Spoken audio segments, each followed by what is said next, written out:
So, is Bonita Springs really for everyone?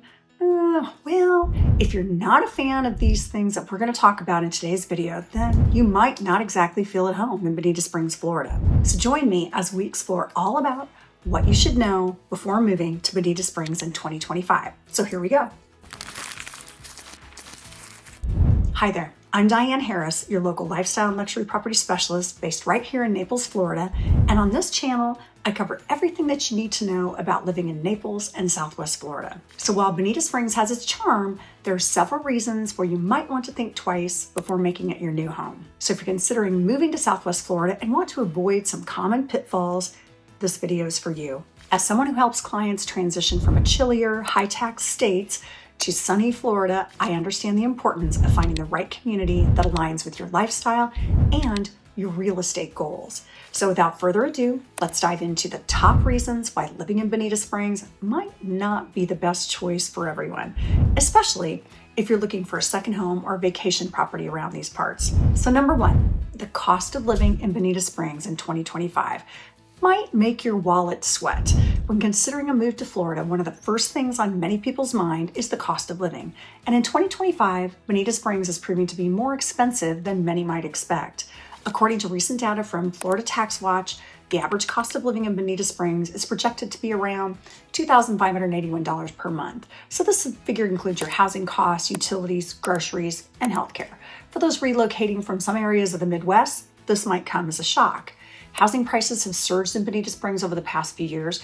The median home price has climbed significantly due to increased demand from buyers looking for vacation homes or investment properties. For instance, the median price of a single-family home in Bonita Springs is $729,500 as of March 2025. So this price tag excludes additional costs such as your HOA or homeowners association fees, if applicable, and homeowners insurance, as well as possible flood insurance, and then your property taxes.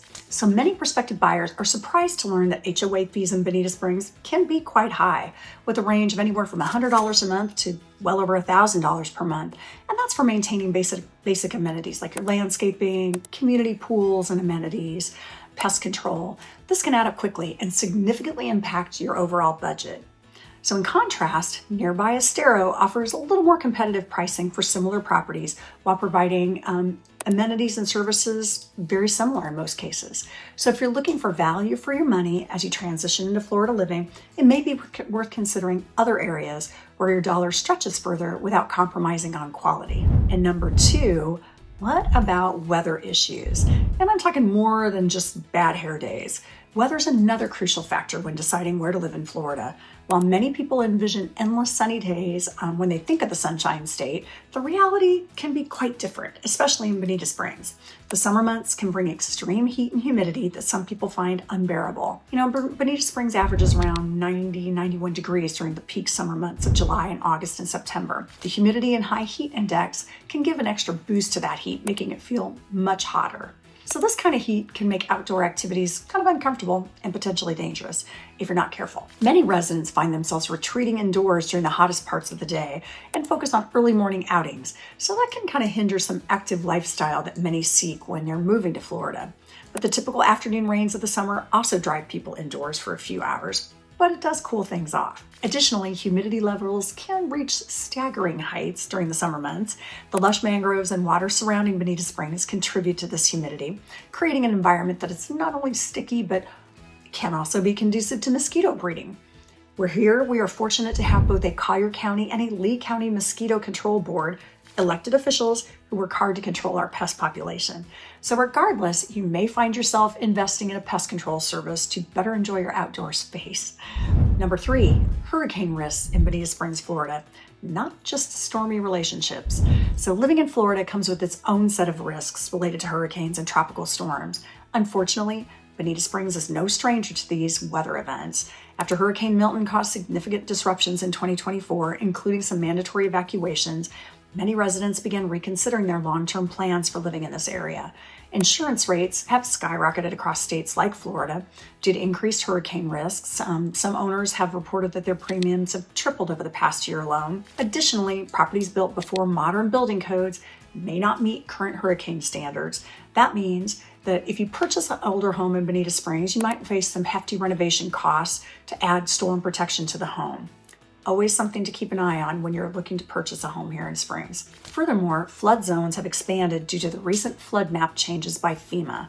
So the recent FEMA maps show that more areas are now classified as high-risk flood zones than before. So depending on the location, this could significantly impact your property value and your resale potential down the line. So if you're considering moving here or purchasing a second home or investment property, it's essential to weigh these hurricane risks carefully against your long-term goals. Many buyers are opting for new construction built with better storm-resistant features throughout the Naples, Estero, and Bonita Springs areas. Number 4, traffic problems in Bonita Springs. That could be where a golf cart outpaces a car. So traffic congestion is often an overlooked aspect when considering a move to any new area, but it can significantly impact your quality of life if not taken seriously. In recent years, Bonita Springs has seen an influx of residents and tourists alike, which has led to increased traffic on its main roads. So during peak season, which is typically from November through April, you may find yourself stuck in traffic just trying to get from point A to point B within the city limits.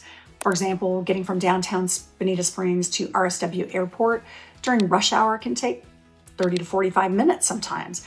Many locals have expressed frustration with long wait times at traffic signals and congested intersections. The local infrastructure has struggled to keep pace with all of our growth, but many roads were designed decades ago when traffic volumes were much lower than they are today. New developments are being constructed without adequate road expansions or improvements being simultaneously, which obviously is a recipe for gridlock. So if you enjoy leisurely drives or quick trips around town without hassles or delays, Bonita Springs might not be ideal for you unless you're willing to adjust your schedule to avoid rush hour in the morning and in the evening. In contrast, neighboring Naples and Estero have invested significantly in improving their roadways over the recent years with the goal of alleviating some of these congestion issues. What about number 5? My favorite, wildlife encounters in Bonita Springs. It's not just nature's playground. Remember, they live here too. So when moving to Southwest Florida, many people anticipate enjoying nature and wildlife, but sometimes those encounters can come with unexpected challenges. Living near the wetlands and mangroves mean that wildlife encounters are common and not always pleasant. For instance, last summer I saw an increase in alligator sightings throughout Bonita Springs. One family even reported finding a 6-foot gator lounging by their pool. So such an encounter can really pose some safety risks, obviously, especially if you have pets or small children who might not recognize these as dangerous creatures. Moreover, iguanas have become a growing problem for homeowners as they're trying to do their best at landscaping. And these reptiles apparently like crunching on your plants and sitting on them. So one couple shared how they spent nearly $20,000 on beautiful landscaping only for the iguanas to destroy it. So while wildlife can add charm and beauty, if you're not prepared for these encounters or don't want them invading your personal space, it may be worth considering communities with fences or other things where wildlife and nature are a little further away. Number 6, HOA restrictions in Bonita Springs. So when beige becomes standard, homeowners associations or HOAs are a common feature throughout many communities in Florida.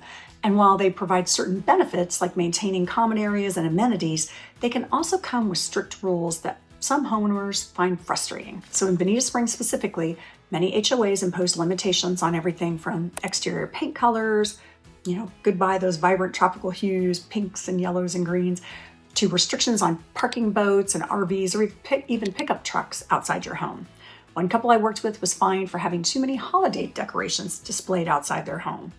So these restrictions can feel stifling, especially if you've spent years dreaming about customizing your new home exactly how you want it to be. It is important to understand that the HOA rules and regs of each community. And there are some communities that allow greater flexibility when it comes time for renovation or those personal touches around your property. So in regards to investment properties, some HOAs have very limited rental policies and some prohibit short-term rentals altogether, which could severely limit your income potential if you plan on renting out your vacation home during peak seasons. Before committing anywhere near Bonita Springs or any community with an HOA, it's crucial to work with a trusted, seasoned real estate professional like myself who can save you a lot of headaches when you're searching for your ideal home and community. So while living in Bonita Springs may seem appealing at its first glance, due to its proximity to both beautiful beaches and recreation opportunities, it comes with its fair share of challenges too. So from rising costs associated with housing and insurance premiums due to hurricane risks, traffic congestion issues during peak seasons, unexpected wildlife encounters, and restrictive HOA regulations. These factors should all weigh heavily into anyone's decision-making process when contemplating a relocation here. But if you're looking for a second home or investment property where quality of life remains paramount, consider exploring options throughout Southwest Florida to make the best choice for you and your family. I hope this information helps clarify what life could look like should you choose to move here versus other cities nearby. Please reach out to me anytime if you have questions that arise. Always happy to assist potential buyers in navigating their journey as they go from the life they live to the life they dream about. Thanks so much for watching. I hope you found this video helpful in learning about all the underground things about living in Bonita Springs, Florida in 2025. If you like this video and want to know more about the real estate market here in Southwest Florida, I have a bunch of videos and playlists about just that. Click on the box on the screen, or you can also check out the description below to watch those relevant videos. To contact with me or connect with me, check out the QR code up top, or my contact information is in the description box. Remember to subscribe to that channel and follow me on all those socials and all that stuff. Oh, and hit that bell thing or wherever that is so that you'll get all the new updates. I hope this video helps you love the way you live in Southwest Florida. And please comment below if you have any questions or ideas for future videos. Thanks again for watching. I'm Diane Harris, and I'll see you in the next video.